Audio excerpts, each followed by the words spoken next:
It's Marc Zicree, Mr. Sci-Fi, also Marc Zicree of Space Command, and Marc Zicree of Twilight Zone Companion, and Star Trek The Next Generation, and Deep Space Nine, and Sliders, and Smurfs, and on and on and on. You know me, and what I've been up to. I'm continuing now on my history of science fiction.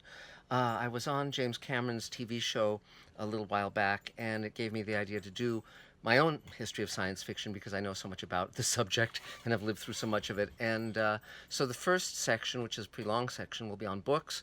Second section is on film. Third section will be on radio and television. So now we had gotten to sort of the mid 60s. I was talking about Dangerous Visions when we last convened, but I want to back up a little because thinking back on what I'd been talking about and reviewing it, I realized there's certain things I hadn't mentioned that I did want to mention because as you know, science fiction has an illustrious history, and first of all, because of Wells, science fiction writers through most of the 20th century were writing in several different established subgenres of science fiction. So there was the space exploration novels that Heinlein, I mean, basically all the major science fiction writers were writing all of these subgenres. They would just kind of trade off in their short stories and in their novels, and they were all of them writing both very effectively because there were so many science fiction magazines and also book publishers. And so throughout the 30s, 40s, 50s, 60s, you had them exploring turf that had been first explored by Verne and then Wells. And so you had essentially, off of Wells, you had space exploration story, the alien invasion story, the experiments gone awry story, and that of course goes all the way back to Mary Shelley with Frankenstein. And finally, you had the time travel story that Wells had originated with the time machine.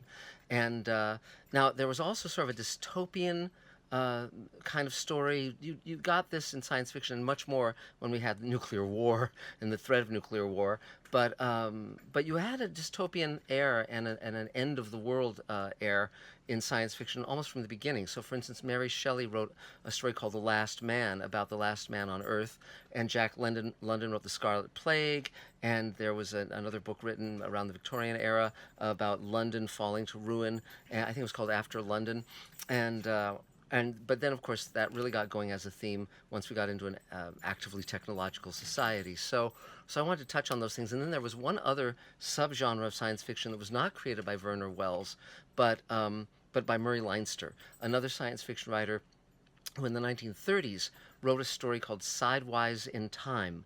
And that was positing the notion of parallel Earths, other dimensions that had other Earths that had different, either slightly different or extremely different variant histories. And science fiction writers wrote a lot about those kind of stories, alternate history stories. Harry Turtledove does that nowadays. Certainly I did it when I was producing and writing for Sliders. But we'll get into all of that as we continue. So let's swing back for a moment to the 30s and the 20s. There was a writer named, and the other thing, by the way, in terms of space exploration, some writers were content to do something in the near future. For instance, 1965 felt like a very futuristic year for me because when I was a kid reading science fiction that had been written in the late 40s through the 50s, a lot of the science fiction writers were positing that 1965 would be the year we landed on the moon. Now, it was actually 1969, but that wasn't that bad. And science fiction through the earlier part of the 20th century into, say, the early 60s was largely optimistic, and the generation of that period, Arthur C. Clarke, Heinlein, Asimov, Bradbury, they were all, and all the other writers under them, were basically writing an optimistic view of the future in which we land on the moon, we colonize Mars, we go out to the stars. It was basically very hopeful and forward-looking and working hand in hand with the rocket scientists to create that future. And science fiction now has, I think, a very different role by and large. And so we'll talk about that. But back in so some writers were writing space exploration in the near decades as we colonized the Mars and landed on the moon and so forth. But others had a long view where they wanted to write about thousands or millions or billions of years. And so there was a writer named Olaf Stapleton who wrote a book called Last and First Men that was a very long-term book in terms of its view and its scale. And then following on upon Stapleton's heels, there was a writer named E. Doc Smith, and he wrote Skylark of Space and the Lensman series, and this is the issue of Astounding that has the Gray Lensman. And you can see it's a great cover, great science fiction cover. And not long after, Fantasy Press published this. This is the first edition of that story in book form. Pretty cool.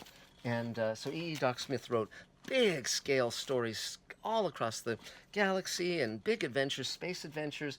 And he was extremely forward thinking in that way, and a lot of and so he was primarily writing 30s, 40s, 50s into the 60s, and a lot of the science fiction writers who loved epic scale adventures really loved his work, and he was an inspiration on Asimov, as was Olaf Stapleton, when Asimov was doing the Foundation series, and we'll talk about that in a moment. Now, we also talked about end of the world stories, and one of the really good ones that was later made into a movie, and we'll talk about that in our movie section of the history of science fiction, is this. It's When Worlds Collide by Philip Wiley and Edwin Ballmer, and this is a very fun book, and it was made into a great movie by George Pal. This is the first edition with Dust Jacket, and it's got a great scene of like people watching as a planet collides with the Earth and destroys, and it's about the survivors who have to build a spaceship and get off Earth before it is destroyed. So very fun stuff. Now, we also talked in the previous installment about writers who were writing science fiction, but they were primarily not science fiction writers and not perceived as science fiction writers. One of these was, writing in the 40s, was C.S. Lewis, who was a friend and fellow dean at Oxford with J.R.R. Tolkien, and he wrote a trilogy. He was a Catholic, and he would write science fiction to kind of explore Catholic themes and kind of cloak his writing in science fictional tropes. And so he wrote a trilogy, which was That Hideous Strength and Paralandra, and one other, which the title eludes me for the moment, but I'm sure my fans will correct me. But those books were very successful, and some people really liked them. Others were a little bit put off by his dogma. And so now also, science fiction and fantasy were very, parallel track kind of genres. And many of the science fiction writers were also writing fantasy and vice versa, though some stuck to their own little corner of the ring. So, for instance, Tolkien wrote fantasy, and but others have crossed both sides of the street. And also, many science fiction writers also wrote mysteries, and some, like L. Ron Hubbard, would write everything. They were writing westerns and mysteries and science fiction and romance stories and anything that the pulps would publish. And often they were writing under a number of pseudonyms, and so it's kind of a fun game to research those pseudonyms and track down some of their stories written under nom de plumes. And so, but meantime, we also talked about comic books and the fact that comic books in the late 30s and beyond started also using the tropes of science fiction, and so this was a very, very interesting period, and comics and science fiction novels and short stories really started to cross-fertilize, and some of the writers were writing for both, and so that became very, very interesting. Now, oh, by the way, I mentioned previously that if you want to support Mr. Sci-Fi and continue these videos, I have a Patreon page that I've set up. It's patreon.com/Marc Zicree, and you can throw, $10 or $20 a month my way, or 100 or 1,000, whatever works for you. But that keeps this going and makes it much easier to do ongoingly. So it's just because I'm not drawing a salary from Space Command, probably foolishly, but I wanted to keep my hands clean and have all the money go into production. But Mr. Sci-Fi, different story. You want to throw some bucks my way? Thanks, I appreciate it. So back to our story. So comic books. So Superman, of course, was one of the great science fiction comic books of all time. An alien comes to Earth. He's got amazing powers. Really, really fun, really terrific. But then in the 1950s, you also had comic strips, by the way, from the 1920s into the 1930s. You had Flash Gordon and Buck Rogers, and they were later translated into film and TV and radio and all those things. And Alex Raymond drew Flash Gordon. He started as a fairly weak artist, but became a terrific artist, and I highly recommend his work. And Buck Rogers was less well drawn, but still a lot of fun. And Ray Bradbury was a huge fan of those as a kid, and collecting them and reading them voraciously. And and again, you can get a lot of fun out of them, though they are less scientifically accurate and a little more like Edgar Rice Burroughs in his Mars stories and so forth, a little more swashbuckling and less accurate as to real rocketry and all of that. But in the 50s, you got EC Comics, and they were doing a line of horror comics, and they were doing a line of science fiction comic books, and they had the top artists working for them, one of whom is Wally Wood, and this is an original EC comic cover, if you can see that, if you can make that out, and you can see, well, Wally Wood's artwork is terrific. Frank Frazetta also drew for them, Al Williamson, Joe Orlando, many wonderful artists, and it says Ray Bradbury in this issue, a story by Ray Bradbury. Now also this is signed by Ray to me, because Ray was my dear friend and mentor, but the way that came about was very, very funny, which was they were doing these science fiction stories, and at one point they ripped off two of Ray's stories, the Rocket Man and Kaleidoscope, and Ray, someone sent this to Ray, and he read it, and he had mixed feelings, because on the one hand he was being ripped off, but on the other hand he loved the adaptation. It was gorgeously drawn. I believe Wally Wood drew that, and so he wrote to William M. Gaines, the publisher of EC, and he said, I really love the adaptation you did of my stories, but you neglected to pay me or credit me. Now, Ray was already one of the top writers working in science fiction, if not the top writer, and this is in the early 50s. And William M. Gaines was clever, and he saw a great opportunity, so he said, well, here's a check for $50. Can we continue this relationship? And Ray said yes. And so they adapted many of his stories, some from the Martian Chronicles, some from other sources, and also some of his horror tales, because Ray also wrote fantasy and horror as well as science fiction, and also wrote mainstream stories too. So it became this wonderful collaboration. So EC did these great science fiction comic books through the 1950s, and they were very influential in terms of design in science fiction films, and I'm utilizing a lot of the design elements from EC Comics and some of the covers of the science fiction books and magazines for an aesthetic in Space Command.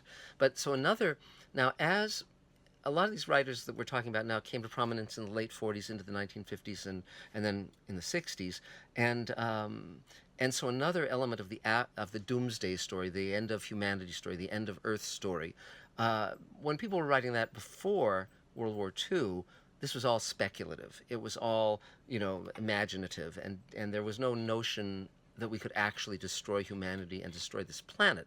That all changed, of course, at the end of World War II, when we developed the atom bomb and bombed Hiroshima and Nagasaki, and all of a sudden. And then there became this race between Russia, the Soviet Union, and America, where thousands of nuclear missiles were produced. Essentially what happened was we developed the atom bomb. The Russians got those plans, ultimately, and started racing us to build bigger and bigger bombs, the hydrogen bomb and so forth. And at the same time, Hitler, a lot of these rocket enthusiasts, we talked about Robert Goddard in America and Tsiolkovsky in Russia, and then also in Germany there were Hermann Oberth and Willy Ley, and most importantly Wernher von Braun. Wernher von Braun was the head of the V-1 and V-2 rocket programs in World War II, and they would send these missiles over to England, and they'd have bombs, and then the missile would run out of fuel and crash on London or wherever else they were targeting, and the later V-2 rockets were so powerful they actually went into outer space in their parabola before they came down on London. And Wernher von Braun initially was in the SS. Actually, there are photos of him in his SS uniform, his Gestapo uniform, but at the end of the war, both the Russians and the Americans knew that there was going to be a race on for developing nuclear weapons, and so they both raced to get as many of these German scientists as they could. And there was an American secret program called Paperclip, and it was to bring these Nazi scientists, rocket scientists, into America and do it covertly and kind of whitewash them so they weren't Nazis. They became, Wernher von Braun particularly became one of the major scientists, both developing ICBM missiles for our nuclear defense and offense program, as well as adapt. But again, his real enthusiasm was space, and so he became a scientist working for NASA in the moon program, and he had actually worked out very detailed plans for how to get to Mars. And so he became a friend of people like Walt Disney, who would air TV shows with following Wernher von Braun's ideas of how to go into space, and they were very well reasoned and very well worked out. But he was also meeting, Arthur C. Clarke and Bradbury and Heinlein and so forth, meeting these science fiction writers, and so there became basically this cross-fertilization between science and science fiction. We talked about that in the earlier chapter, but so we had after the bomb stories because we could now destroy the Earth for real, and that started. And so where science fiction writers had each been writing their own science, space exploration stories and time travel stories and parallel world stories, and experiments gone awry and dystopian stories. And Heinlein coined that as sort of if this goes on, if things escalate. But now they became after the bomb stories, and all the science fiction writers were writing them. So here's one that I think is particularly. It's by Robert Moore Williams, and it's called "The Day They H-Bombed Los Angeles." So that's pretty great.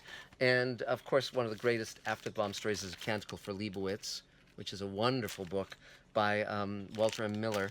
Now, these writers were also writing things based on their war experience, because Walter M. Miller had been in World War II and had destroyed a monastery in Germany. And felt great guilt over that. So the devastation that he wrote about and the religious monastery trying to survive after Doomsday was sort of him processing the events that had happened to him in World War II. But so we had these wonderful after the bomb stories, and thank God we didn't actually have that happen in real life so far. But they were very interesting, and many of them were very, very fun to read and very interesting to read. And John Wyndham wrote one as well, and many of these writers did. So now I also want to mention some writers who I didn't mention last time, or I mentioned only in passing, and kind of just wanted to give a shout out for them before we move to the later decades. So, for instance, here is Andre Norton. Now, Andre Norton was a female writer. Her real name was Alice, and Alice Norton, and she was writing science fiction, and she wrote some adult novels, but she actually, her main claim to fame, or her greatest notice, was in juvenile fiction, and she was in the libraries of all the elementary schools, etc., when I was a kid, along with Heinlein. So I was never as fond of her work as of Heinlein's, but many people grew up with her work and really love it. There were other writers writing science fiction sort of tangentially, like Madeleine L'Engle with A Wrinkle in Time in the early 60s and beyond, but that was kind of a strange mix of religious writing and science fiction and fantasy, kind of a very strange combination, and so kind of on the cusp. And then we've also talked about science fiction that was being written by non-science fiction writers, and we'll get into that a little bit more too. And then, of course, each year, by now here in the 50s and 60s, we were having the World Science Fiction Conventions. They were giving out the Hugos for Best Short Story, Best Novella, Best Novelette, and Best Novel. Now, many of these novels are still famous, still being actively read, while others no one really remembers them, or very few people. And so here's one of the ones. This one, Best Novel in the 50s. It was called The Forever Machine. And it's by Marc Clifton and Frank Riley. And I have not yet read it, but perhaps I will at some point. And it has a really cool cover by Wally Wood, who, again, was the artist who did that great cover of EC Comics I showed you a moment ago. And so, but that one was forgotten. But here's some other writers from the 50s who were really good and should, they're worth checking out. So here's Frederick Pohl and C.M. Kornbluth. And C.M. Kornbluth also wrote with Judith Merril under the pseudonym Cyril Judd. Judith Merril was well known as an editor, a science fiction editor. But Frederick Pohl was also a very well-known writer, won a lot of Hugos, and also was a very, very esteemed editor of both science fiction magazines and science fiction collections. And of course, the great thing is that because science fiction, you could make a name for yourself writing short stories in science fiction. The magazines were very important, and then the anthologies that gathered those stories together were also very important in popularizing these writers. And as I mentioned, some science fiction writers also wrote mystery, and every now and then a mystery writer would also write science fiction. So John D. MacDonald, who was a very, very, very good mystery writer that I highly recommend, he wrote this science fiction novel called Planet of the Dreamers. And it's fun because the astronaut has his visor up and he's smoking a cigarette, so that's really a fun illustration.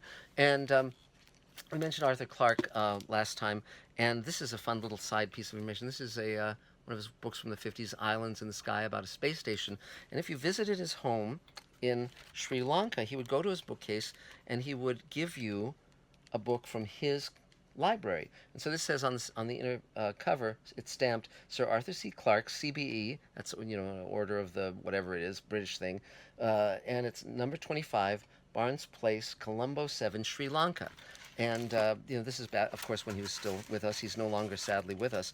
But and then what he would do is he would autograph the book. And so here it is. There's Arthur C. Clarke's autograph, guys. Isn't that fun? And so this is another of my prized items in my collection. So another great writer was Frederick Brown.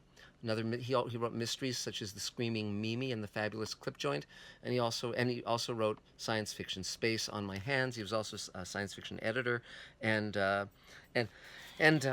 one time he combined science fiction and mystery, where he wrote a book called Rocket to the Morgue that was a mystery, and he had all the science fiction writers he knew as characters, renaming them under different pseudonyms, but it was very fun, and I'm sure the writers and the fans knew who everybody was in that book. So, and as I mentioned also that there were some writers who were coming to prominence in England and then being published here as well. Arthur C. Clarke was the most significant, but there was also John Wyndham, and this is Revolt of the Triffids, which is also known as Day of the Triffids, and we'll talk more about that when we get to the film section of our little history of science fiction. And I talked about Isaac Asimov a bit, and Isaac Asimov, came to prominence in the 50s, wrote something like 300 books, something crazy, and that's what he looked like. That's the special issue of the magazine of Fantasy and Science Fiction on Isaac Asimov. That's a cover by Ed Emshwiller, whose work I very much love. And here's some more of Asimov's books, The End of Eternity, and here you can check that out. It's a fun cover. I think that's probably Richard Powers, another great science fiction artist. And The Naked Sun. I showed you last time the hardcover first edition of that. This is Frank Kelly Freas, a wonderful Kelly Freas cover, and then probably one of Isaac Asimov's primary science fiction contributions, the one he's really known for, as well as The Caves of Steel and I, Robot and so forth, because he came up with the 3 laws of robotics, by the way, which a lot of science fiction writers use, and but he also wrote Foundation. And this is actually the paperback edition of Foundation from the 50s, and you can see it's a goofy cover, and they retitled it The 1,000-Year Plan, but it was actually a trilogy called Foundation, Second Foundation, and Foundation and Empire, and so this is the paperback of the first novel, and then he did another Foundation book or 1 or 2 more afterwards, but very fun, and that's very galaxy spanning, long time frame, etc. And they did a really good radio adaptation of it for the BBC, and they keep talking about doing it as a TV show or a movie, and that's supposedly in the works. We'll see what happens. But but so far so good. Now, also, by the way, we talked about definitions of science fiction. Damon Knight, who was one of my teachers and an editor and writer, he wrote To Serve Man, that was made into a Twilight Zone story, Twilight Zone episode. His definition of science fiction was, science fiction is what I'm pointing at when I say science fiction.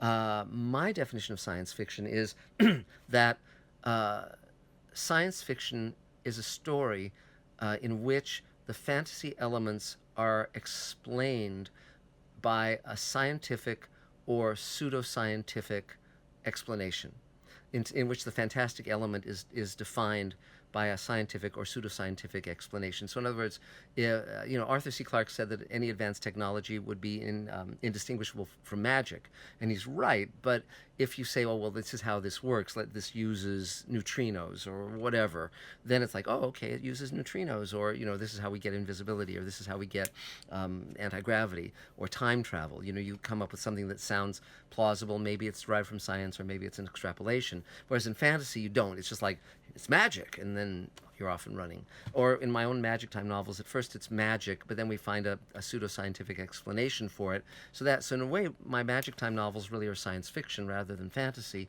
but you can check them out yourself and see what you think. Now, I also mentioned last time the great Theodore Sturgeon. This is one of his well-known novels, More Than Human, with another great Richard Powers cover, which is just very, very nice.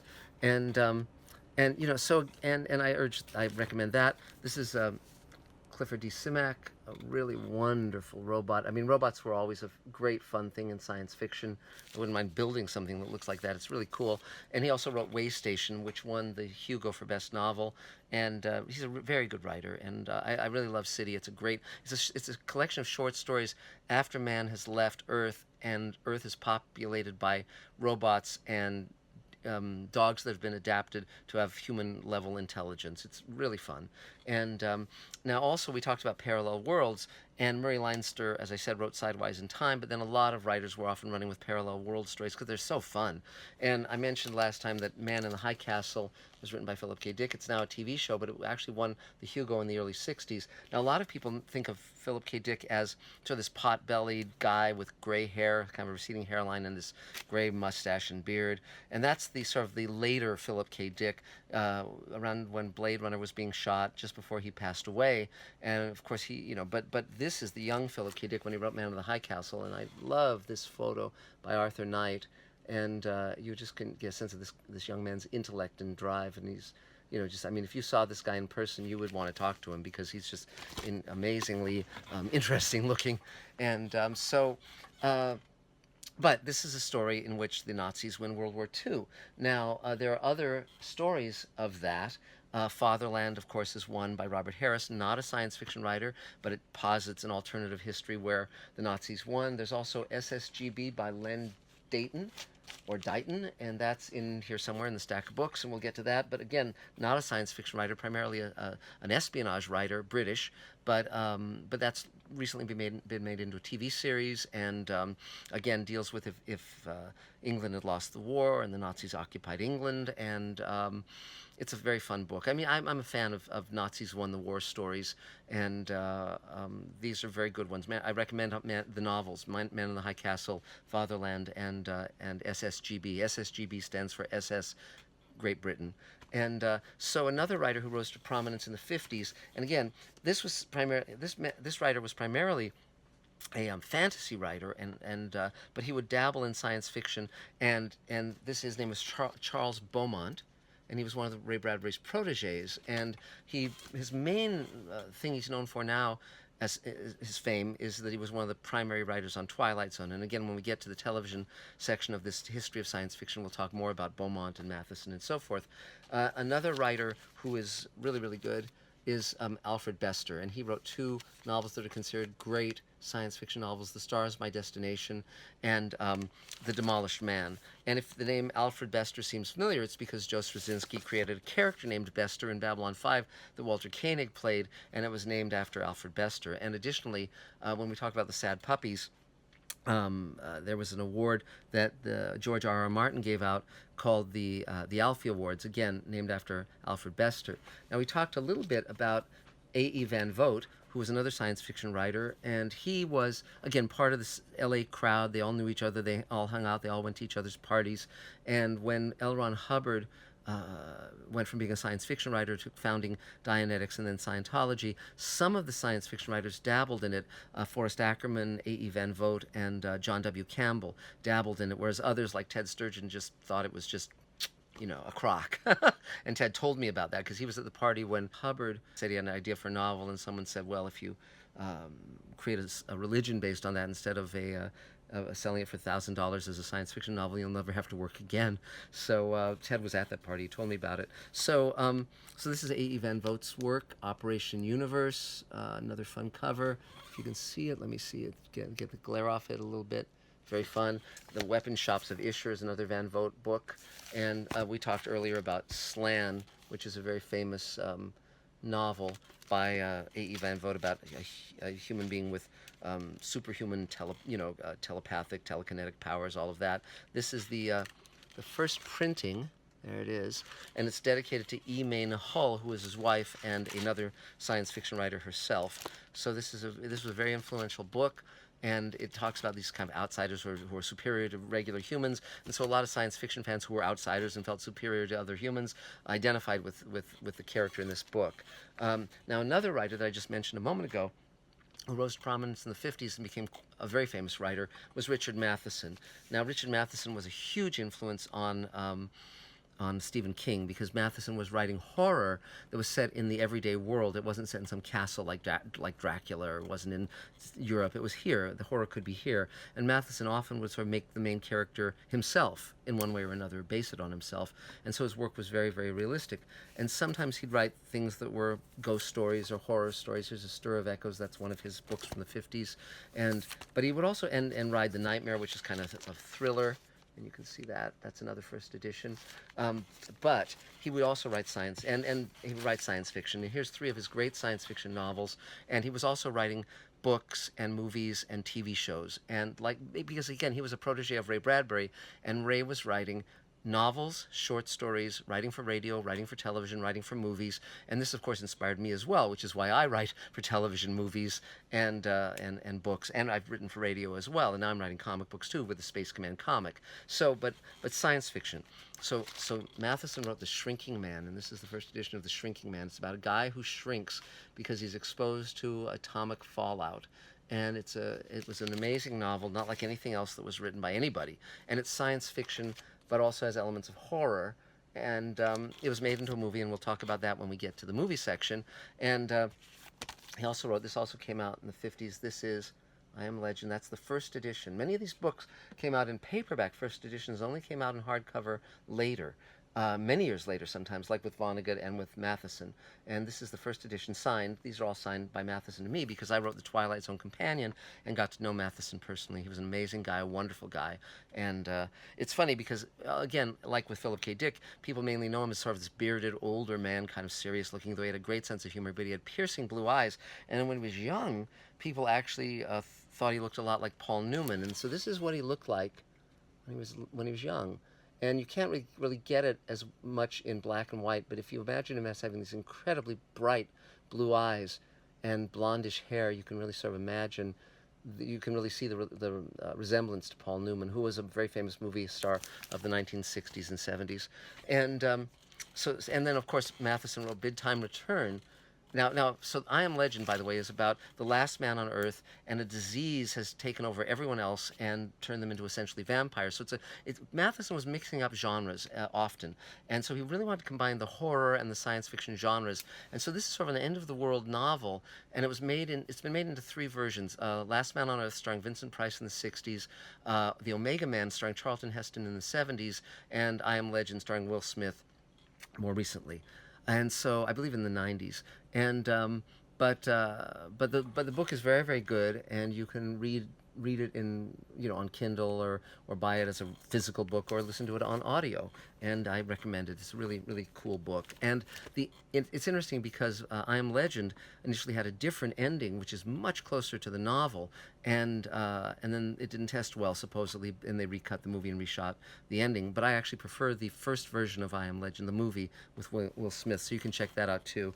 And then finally, he's also well known for this. This is the first paperback edition of Bid Time Return, which you would probably know better as Somewhere in Time. And it's a time travel story, and it was made into a very famous movie starring Christopher Reeve and Jane Alexander, and I recommend it if you haven't seen it. And it's very touching, and and Matheson was friends with Jack Finney, who wrote Time After Time, which was a time travel story, and also wrote The Body Snatchers, which became Invasion of the Body Snatchers. And so, as a little tip of the hat, in Somewhere in Time / Bid Time Return, Matheson had a Professor Finney talk about time travel, and that was because Finney had gone before Matheson in terms of writing time travel stories. So these are some of Matheson's great works. And so now, another writer who is worth checking out is Algis Budrys, who wrote Rogue Moon and many other short stories and novels. And I mentioned the EC Comics that were adapting Ray Bradbury's stories. And in the 60s, I was homesick one day as a kid, and my mom bought me this book, which was, and I'd never heard of EC Comics. I didn't know anything about it. And these are adaptations of Ray Bradbury's science fiction stories, and from EC Comics, reprinted. But there's no introduction that says that's what they're from, as far as I remember. But the cover's by Frank Frazetta, who became one of the great science fiction artists. But he'd been drawing for EC Comics in the 50s, and then became a huge artist in the 60s and 70s. And and you probably know him from the artwork he did for the Conan books, or for the Edgar Rice Burroughs books, or many other things he did. He was terrific. I mentioned Wrinkle in Time before. Here's that book in a first edition paperback from the early 60s. This is Way Station. I mentioned Clifford Simak won the Hugo for a time travel. Well, it's an interesting story, and I recommend it. You can read it. It's a really interesting story. It's not time travel, but it's about this way station on Earth where you can travel to other worlds and so forth. Now, at the same time, I mentioned some of the British writers. John Wyndham had risen to prominence with novels in the 50s into the 60s, The Day of the Triffids, short story collections, and the Kraken Wakes, and many cool things. And he was also being adapted into BBC adaptations of his work. Chalky is another novel of his that's quite good. And it's about a kid whose imaginary playmate is actually a creature from another world, and that no one else can see or hear. And that's very fun. And Ray Bradbury also did a version of that kind of story, an alien invasion story called 0 Hour, that was done in a short story form, in a radio version that was very good, in an EC Comics version, and also in a television version on the Hitchcock show. So these stories were kind of promulgating, and everyone was writing and being influenced by everyone else's work, and there was a really interesting flow going on, and the Brits and the Americans were reading each other as well. So another writer who rose to prominence in the early 60s was J.G. Ballard. And he was a very interesting guy. When he was a kid, he was kept in a Japanese internment camp with his family. And he wrote a memoir about that called Empire of the Sun, which was made into a film by Spielberg. And that was a nonfiction film about a kid being held in an internment camp in Asia by the Japanese. But the notion of everything being swept away, where you can suddenly lose everything and the world can radically change, deeply impacted J.G.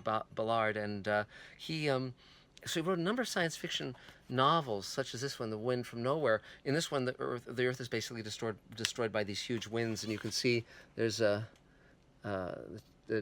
London Bridge being swept away by wind, and Big Ben being knocked over by wind. Sometimes you have to really look at these covers closely to see what they're actually showing, because sometimes they can almost look like abstract paintings from a distance.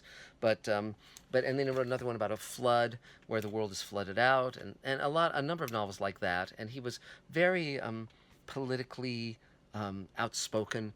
He was on the left, and he was not a fan of Ronald Reagan or those kind of guys, or Nixon. And so again, you can check out his work. He's a very good writer, and then some other writers that I really liked, particularly when I was a kid, because I was reading voraciously when I was a kid. I was reading several science fiction novels a week, and so this is Envoy to New Worlds, and it's written by Keith Laumer, and it's about Retief, who is a diplomat dealing with alien species. And this is another very fun cover by Ed M. Schwiller.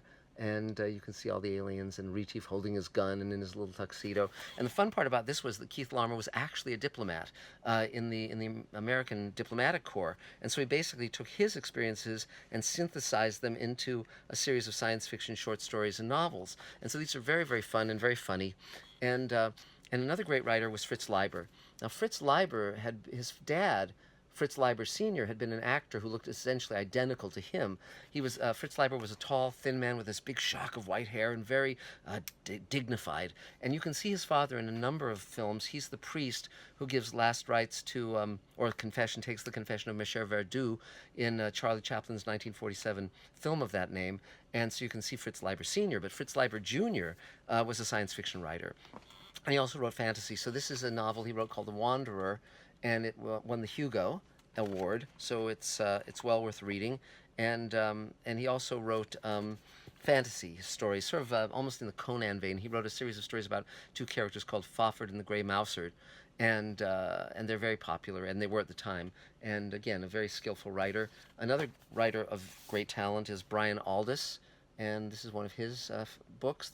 He's British, and this is him looking very British and intellectual and so forth. But he was very talented, and he also wrote the story that formed the inspiration for Stanley Kubrick and Steven Spielberg's film AI.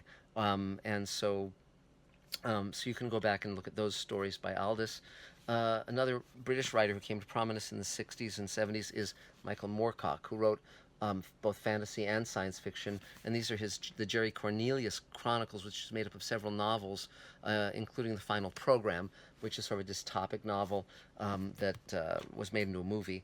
And then I mentioned previously Robert Silverberg. Now, Silverberg he'd come up with Harlan Ellison, they were close friends, and Silverberg was just writing a ton of stuff, and he was writing for all the pulp magazines, and it was kind of serviceable and okay and entertaining. But at one point, Horace Gold, H.L. Gold, who was the editor of Galaxy, rejected one of his stories, and Silverberg was floored because he'd published a number of stories of similar quality that Silverberg had previously written. And he said, "Why did you reject this?"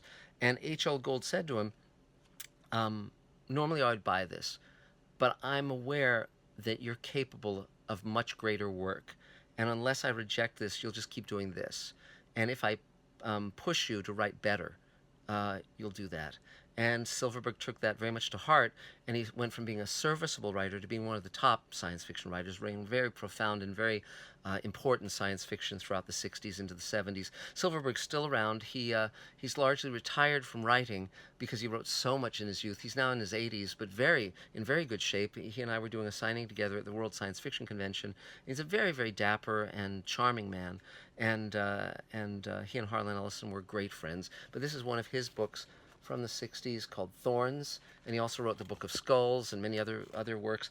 Really worth checking out. I highly recommend him.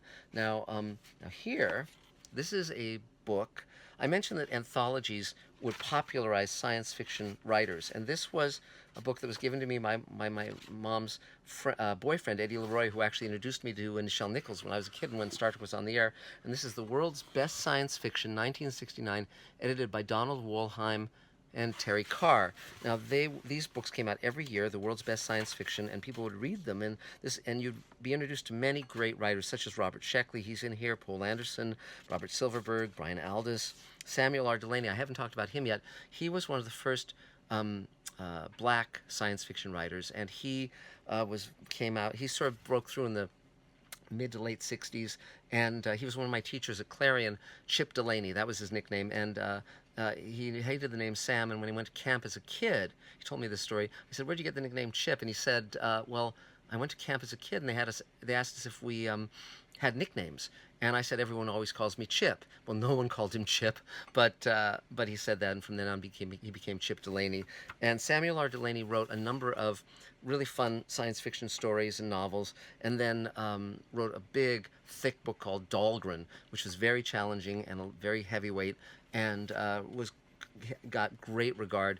And Delany is now a very interesting and kind of strange writer. He doesn't really write the main genre of science fiction anymore, but he's still around, he's still writing, and very interesting guy. And it was really fun to be taught by him. And another writer, of course, was Roger Zelazny, another one of my teachers. There was also R.A. Lafferty, and Vonnegut is in here, and again Fritz Leiber, and you would see the same writers over and over again in these books. And ultimately, Donald Wollheim formed his own publishing company, DAW Books, Donald A. Wollheim Books, and published a lot of science fiction. And he had continued editing the best science fiction of the year, and then he and Terry Carr split. And so Terry Carr started editing his own best science fiction of the year, and Judith Merrill, who I mentioned earlier, also was publishing her anthologies of best of the year. So you had these competing tastes. But that was great because you got different kinds of writers. For instance, Judith Merrill really liked Carol Emshwiller's work. She was the wife of Ed Emshwiller, the illustrator, and her work would be appearing in the Magazine of Fantasy and Science Fiction, which published sort of the more fanciful science fiction and fantasy. Was edited by Anthony Boucher, who was also a science fiction writer and editor and mystery writer too. Now at the same time, I mentioned comic books. Now Superman had started that, and then in the 50s, EC Comics with Weird Science and Weird Fantasy and Weird Science Fantasy were publishing a lot of science fiction. But in the 60s, early 60s, there was a revolution in comics, and there were two companies who were responsible for this. One was DC, and the other was Marvel, and there were basically two men who reinvented comic books in the early 60s. One, of course, was Stan Lee, who reinvented Marvel by creating the Hulk and Thor and Spider-Man and the Avengers and the X-Men, on and on. Just a Fantastic Four, just phenomenal output of ideas, and assisted by Jack Kirby as his artist, and Steve Ditko and others, John Romita.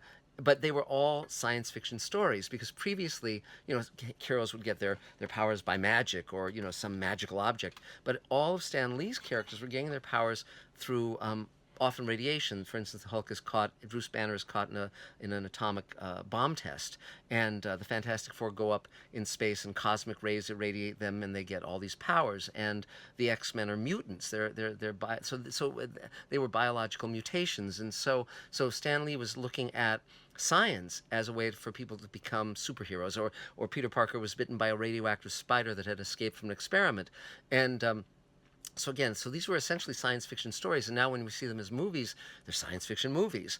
But at the same time, Julius Schwartz had taken over the editorship of DC Comics, and Julius Schwartz had come out of science fiction publishing. He was a fan in New York, a science fiction fan, so he knew all of the writers and was very conversant with the genre, very well read in the genre. I met him. He was a cool guy, very New York, and bald-headed guy, and he and Ray Bradbury and Ray Harryhausen were buddies, and I saw them on a panel at the World Science Fiction Convention when they were older guys, and they were just having a great time.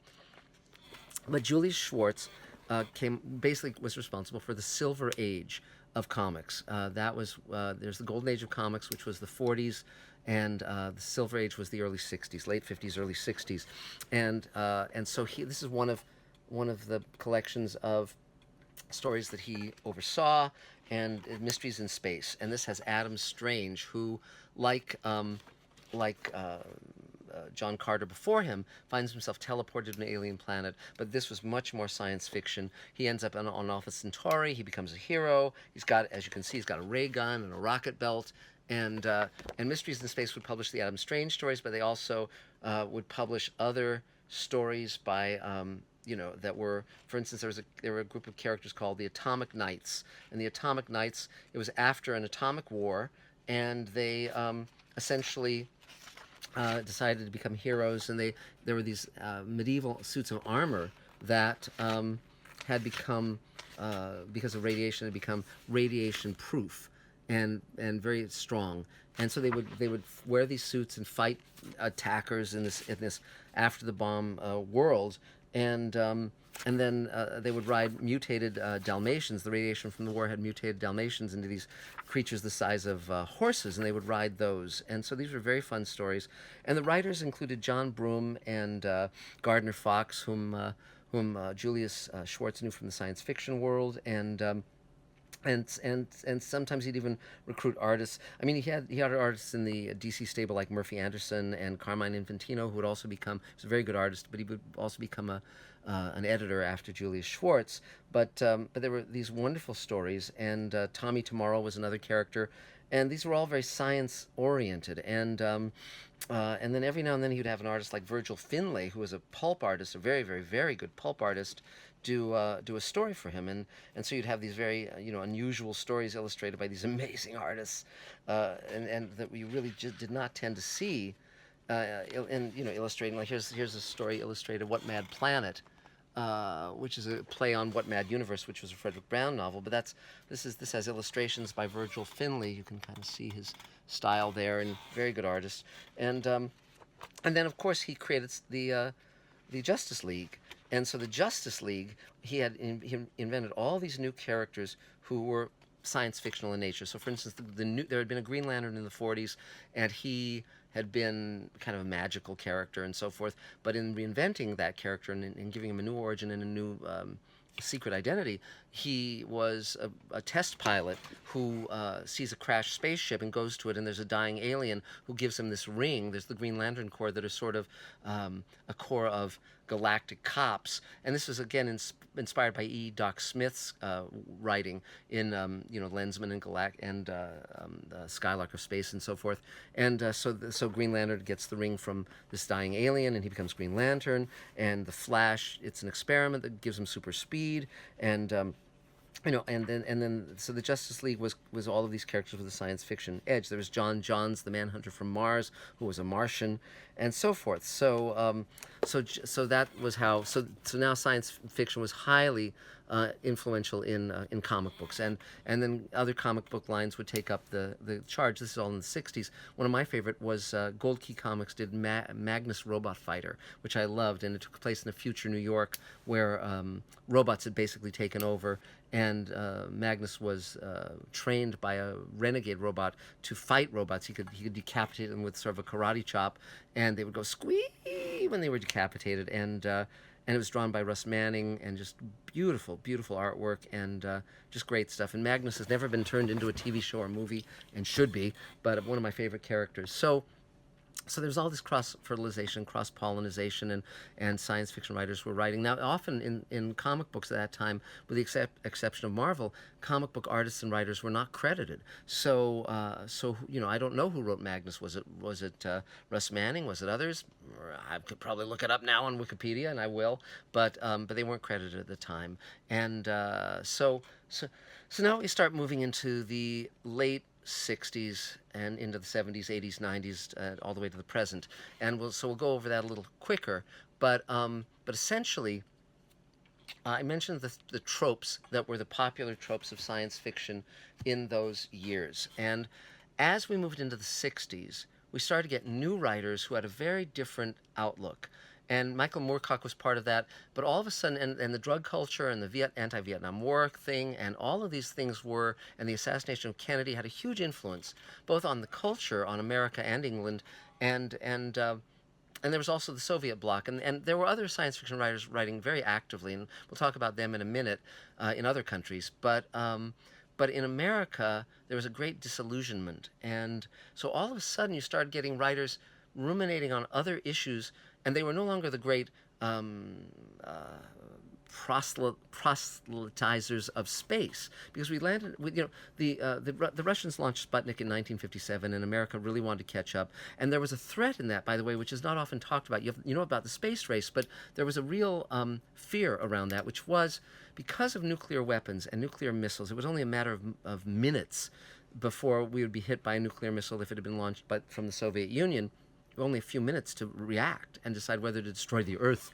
But when they launched Sputnik, first of all, they could have spy satellites, but secondly, and more concern, was the notion of nuclear weapons on satellites, because then they could just rain them down. They could pass over the Earth, rain them down when they were over America, and you would have instantaneous destruction. And when the Soviets had the potential for that capability and America did not, the fear was that they could basically win a nuclear war. And this created great fear in the government and among people in general. And so the space race was not just to plant a flag on the moon, but it was also to catch up in terms of the technology, so that if there were a nuclear war, if there were a Cold War in space, that there could be an opportunity for America to go toe-to-toe with the Ruskies and communist China and so forth. And fortunately, there were agreements that were written up ultimately where space was not weaponized, thank God. And this was also the fear of having a base on the moon that could launch nuclear weapons beyond where America could retaliate. And so these were all concerns at the time.